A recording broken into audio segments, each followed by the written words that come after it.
Assalamualaikum warahmatullahi wabarakatuh. Halo Sobat Dosen. Hari ini akan video ini akan berbeda dari video-video sebelumnya. Yaitu hari ini kita akan belajar bersama atau sharing bagaimana cara mengembangkan usaha yang sedang stuck atau gitu-gitu aja. Nah, kasus seperti ini biasanya terjadi pada usaha-usaha yang masih baru.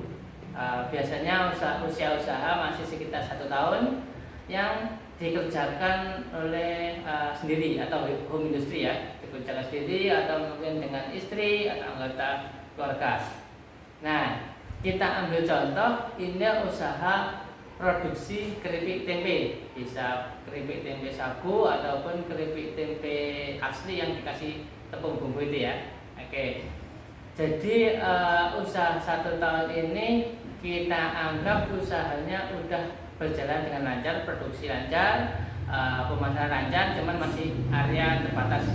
Nah, ini dengan tabungan 6 juta ini mau dikembangkan, tapi bingung mau dikembangkan bagaimana gitu. Sebenarnya ada banyak cara untuk mengembangkan usaha, cuman nanti kita ambil 2 contoh. Dengan tabungan 6 juta kita bisa tambah bahan baku, beli bahan baku supaya produksinya meningkat ya.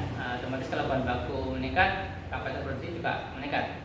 Kemudian ada juga dengan cara investasi beli mesin. Nah, untuk beli mesin kita anggap aja harganya 5 juta. Untuk harga 5 juta ini cukup mahal ya, yang tabungannya cuma 6 juta. Kalau gitu kita kupas satu-satu. Yang pertama kita ambil contoh yang tabungannya digunakan untuk membeli bahan baku. Ini kita ambil contoh, kita beli bahan baku sebesar 3 juta, beli kedelai sudah 3 juta. Kemudian kalau bahan baku bertambah, otomatis nanti tenaga juga akan bertambah. Kita anggap 1 juta. Kenapa bertambah? Karena kalau bahannya lebih banyak, otomatis perlu tenaga tambahan, atau mungkin bisa jadi karena waktu yang bertambah akhirnya lembur itu ya. Jadi saya juga bikin tenaga, biaya di tenaga bertambah.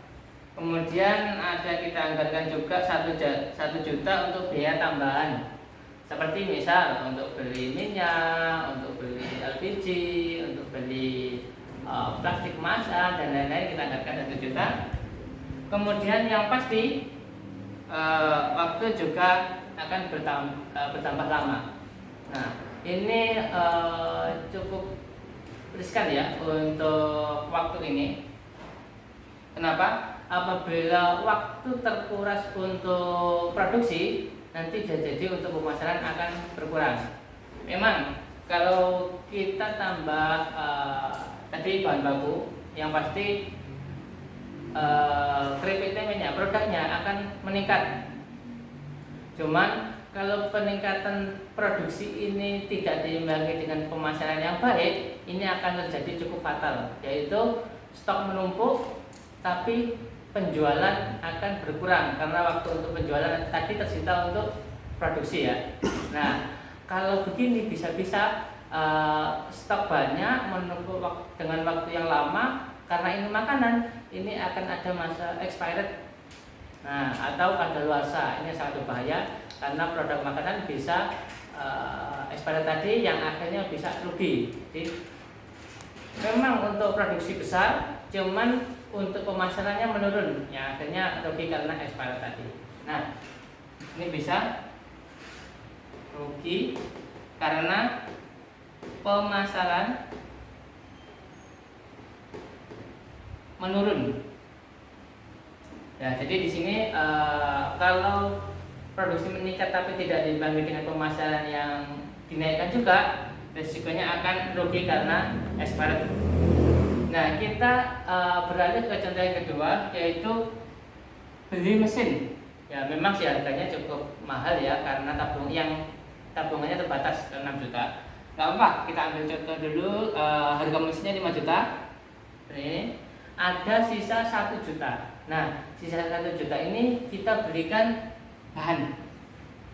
Oke, otomatis kapasitas produksi akan meningkat walaupun sedikit ya, karena cuman nambah 1 juta untuk beli bahan baku. Cuman karena dengan mesin ini kita akan bisa kelebihannya kualitas akan meningkat. Kita ambil contoh aja, kita beli mesinnya itu mesin pemotong keripik tempe ya. Jadi kalau pakai pemotong keripik tempe nanti potongannya akan bagus, kemudian halus, ketebalannya pun juga tetap konstan ya. Itu yang bikin kualitas keripik tempe kita jadi makin bagus. Kemudian juga tenaga.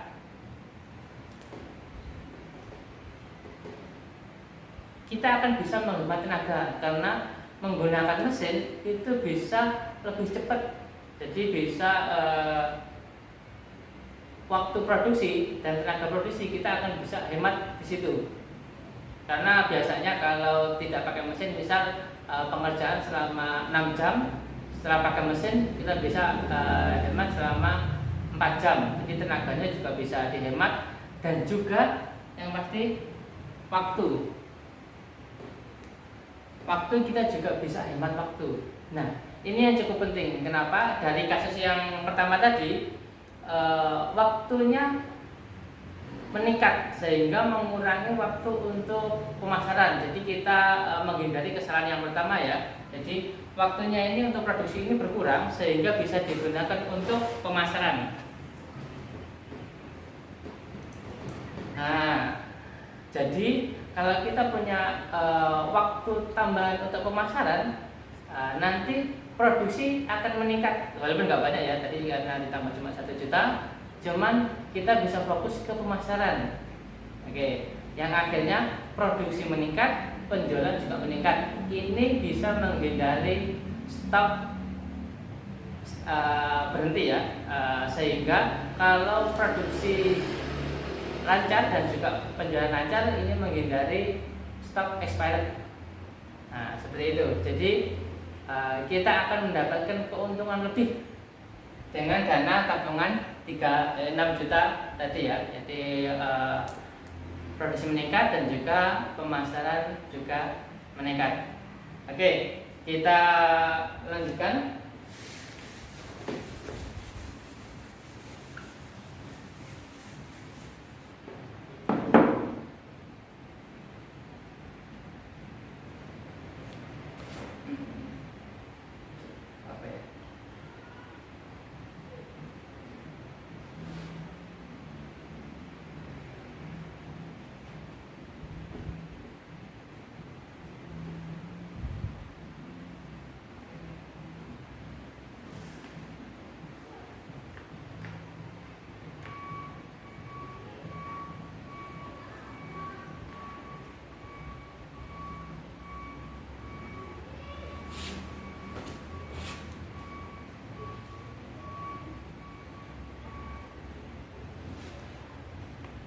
Oke, jadi tadi di awal kita kan udah bahas bahwa kalau produksi meningkat dan juga pemasaran juga meningkat, otomatis nanti akan bisa menaikkan pendapatan atau keuntungan. Tapi jangan digunakan dulu untuk penghasilan tadi, tambahan tadi ya. Kita bisa gunakan untuk membeli bahan baku tambahan. Jadi misal 1 bulan kemudian, kalau bulan-bulan sebelumnya ya, itu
Oke, setelah tadi kita hitung bahwa setelah beli mesin, produksinya akan meningkat, kemudian pemasaran akan juga meningkat. Nah, sehingga tidak ada produk yang stuck atau nyetok menumpuk sehingga terjadi expired atau kadaluarsa, sehingga tidak akan terjadi kerugian. Oke, kita anggap aja bulan sebelumnya atau keuntungan sebelum beli mesin tadi itu 3 juta per bulan. Setelah beli mesin kan ada peningkatan produksi dan juga peningkatan pemasaran, sehingga keuntungan setelah beli mesin kita dapat 4 juta per bulan, jadi nambah 1 juta per bulan ya. Itu keuntungan tambahan itu jangan kita gunakan pribadi dulu. Kita bisa menggunakan keuntungan tambahan untuk membeli bahan baku tambahan. Kita putar lagi. Nah, jadi produksinya kita akan lebih meningkat lagi kapasitas produksinya ya. Nah, sehingga jika itu berjalan diulang-ulang, nanti akan menghasilkan keuntungan yang berlipat ganda ya tentunya ya. Nah, dari keuntungan yang berlipat ganda tadi sebenarnya kita bisa menutupi biaya pembelian mesin yang tadi awal sekitar 5 juta ya.